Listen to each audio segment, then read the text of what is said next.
tu ra le chu chu mangai na chaka suwa kan thi ti sau hi ro mana le do e ga ko le tai han gpa ya te mo ko sana te ko ro bowling ke nge ko chu ti mang te ko kan ko la thei to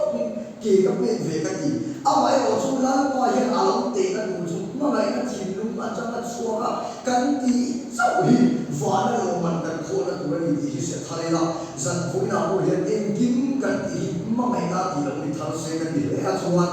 a ko ta mangai na definition kuri ne ka to khata hum so pathum aya kan buwa chang lina chang mangai ne ka do thaya dila le ko chi mangai ne ka in si lo mangai na in fak lo wa awa lo wa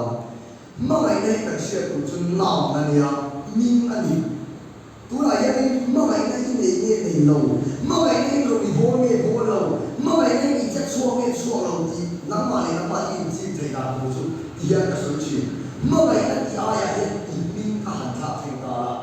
mangai ne ka do thaya ti aya ya ti na Miriam di buat tega di buka example lah, mana abulang ini kan di kanti lah, suci doa ini kan.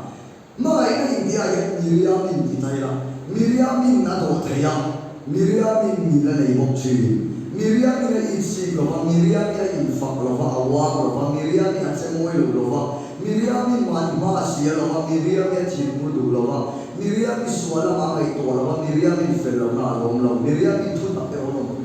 Ikaw kay mani kay babo step na do thaya dikha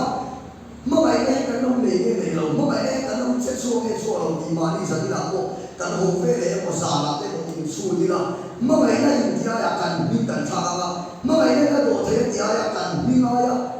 a do thaya dia kan tha ha pa ni so ne lan ma mabai ne ku le min ku lo mabai na ka so ku le min ku lo ti ma thia ne na ko mabai na rong kan bola ke kan pen thar Acuri apa yang mulai kasih rasa sukan patian tuh ada san dia tu makai nani wale tahu semua yang wah bukan itu makai nani wale itu share dalam kesehatan